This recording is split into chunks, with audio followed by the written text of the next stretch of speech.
Breaking News. Vojvoda não é mais técnico do Fortaleza. A gente vai falar sobre tudo que envolve essa ruptura, o fim de uma era, no vídeo de hoje.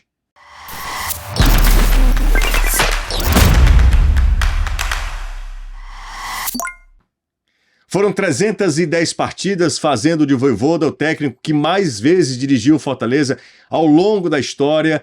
3 títulos de campeonato estadual, 2 Copas do Nordeste, 2 vezes G4 de Série A, final da Copa Sul-Americana. Os números de Vojvoda fazem do técnico argentino o maior técnico da história do Fortaleza, mas como tudo na vida, há um início, meio e um fim.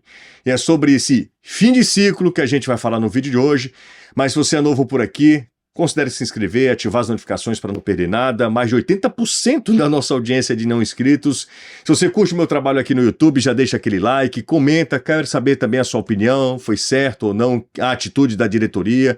Você imaginaria que o Vojvoda pudesse dar a volta por cima? Era de fato o fim de ciclo? Foi um momento oportuno? Enfim, quero saber o que é que você acha sobre esse momento em que a diretoria do Fortaleza decide pôr fim a uma história muito bonita.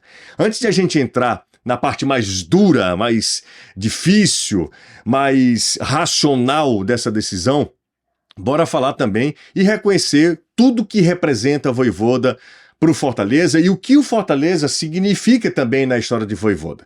Vojvoda chegou aqui ali em 2021, um completo desconhecido, um técnico que se falava que tinha sido vice-campeão chileno no modesto União La Calera, mas que ninguém conhecia no futebol brasileiro. Chega ao Fortaleza em muito rápido, em curtíssimo tempo ele consegue ser um técnico inventivo, consegue levar o Fortaleza a um G4 de Série A naquele campeonato brasileiro e já aparecendo para o mercado do futebol brasileiro como um técnico muito promissor.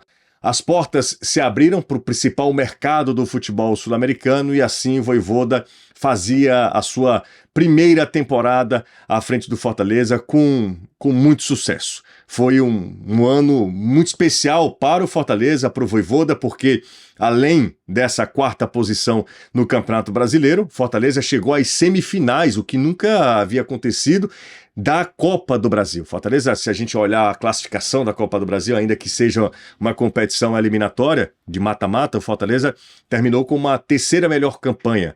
Então o Fortaleza em 2021 termina entre os 4 primeiros colocados na primeira temporada de Vojvoda no clube. Em 2022, vivendo uma situação diferente, indo pela primeira vez a uma Copa Libertadores da América, o Fortaleza se viu numa situação de lanterna do Campeonato Brasileiro, mas indo bem num grupo muito difícil da Libertadores e chegando às 8ª da competição pela primeira vez, passando de fase, chegando à etapa eliminatória do principal torneio do nosso continente.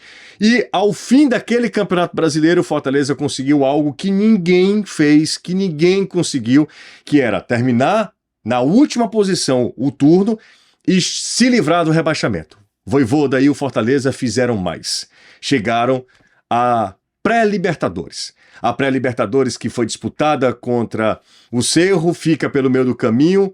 O Fortaleza é, entre aspas, rebaixado para a Copa Sul-Americana e aproveita-se muito bem de um poder de investimento maior, de um entendimento do que representava o futebol brasileiro maior do próprio técnico e chega até a final da Copa Sul-Americana, podendo ali ter conquistado o maior título da sua história.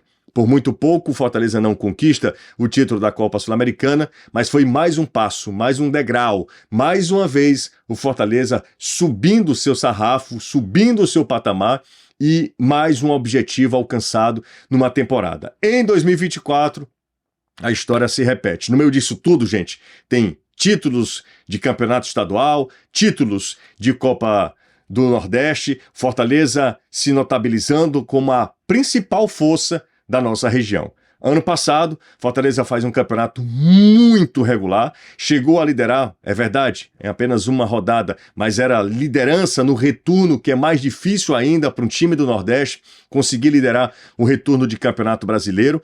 Fortaleza conseguiu isso, Fortaleza fez um campeonato muito, mas muito regular e de novo emplacou um G4 ao fim do Campeonato Nacional. Foi uma passagem vitoriosa do Vojvoda, mas ela é encerrada depois de um ano terrível. E o futebol é implacável. Futebol que você é avaliado, analisado e julgado todo fim de semana e meio de semana, você precisa estar sempre se superando. E o Vojvoda não conseguiu nessa atual temporada. Uma temporada que é péssima, Fortaleza. Desde a pré-temporada, desde os jogos amistosos, lá aquele torneio que o Fortaleza participou lá nos Estados Unidos, até a derrota em mais um Clássico Rei neste último domingo. O Fortaleza de muito mais derrotas do que vitórias em 2025, o Fortaleza de um time muito mexido, de um técnico que parece estar perdido depois de tentar todas as possibilidades possíveis, de um elenco envelhecido, de um elenco que tem jogadores tarimbados, mas jogadores que parecem que está já em declínio também nas suas carreiras e que tem contratos longos com o Fortaleza. Isso tudo faz desse Fortaleza um time que até agora não consegue encontrar saída para o futebol de péssimo nível em 2025. Sem saída, o técnico Juan Pablo Vojvoda teve uma última oportunidade, que foi a parada para o Mundial. Não conseguiu voltar ao futebol que apresentou nas últimas temporadas. Muita gente fez a relação, dando mais um crédito ao Vojvoda com a temporada de 22, que eu acabei de citar, quando o Fortaleza terminou o Campeonato Brasileiro pelo turno na lanterna e chegou até para a Libertadores. Não tem acontecido, porque o Campeonato Brasileiro, onde o Fortaleza está na zona do rebaixamento, não é uma exceção à temporada do Fortaleza. Todo o ano do Fortaleza é muito ruim, com eliminações precoces na Copa do Brasil e na Copa do Nordeste. O Fortaleza foi eliminado pelo Retrô na Copa do Brasil e desde 19, desde que voltou à Série A do Campeonato Brasileiro, o Fortaleza é no mínimo semifinalista do Nordestão. Nesse ano foi eliminado pela equipe do Bahia, perdeu sem imprimiu uma resistência ao Ceará, o campeonato estadual. O Ceará foi soberano. Em todos os clássicos, o Ceará foi melhor do que a equipe do Fortaleza.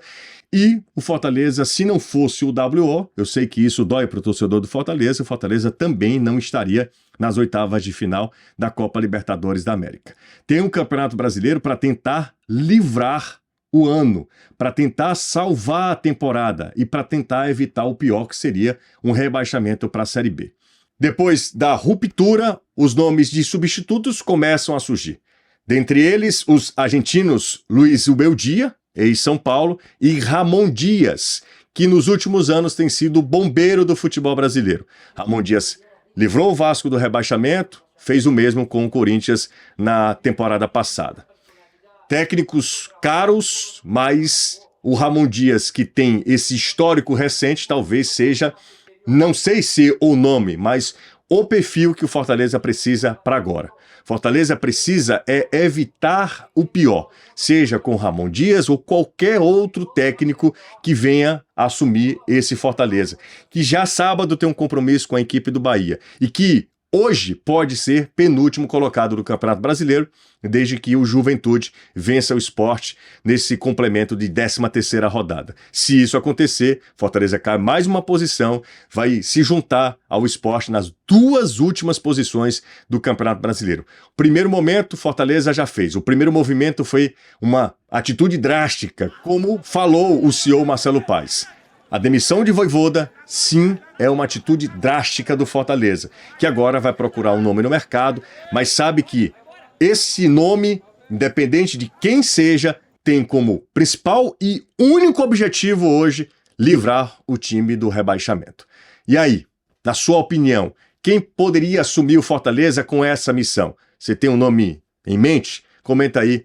Se você curtiu o vídeo, já deixa aquele like. Se ainda não for inscrito, se inscreve e ativa as notificações para não perder nada. A gente se vê e olha, pode ser muito em breve.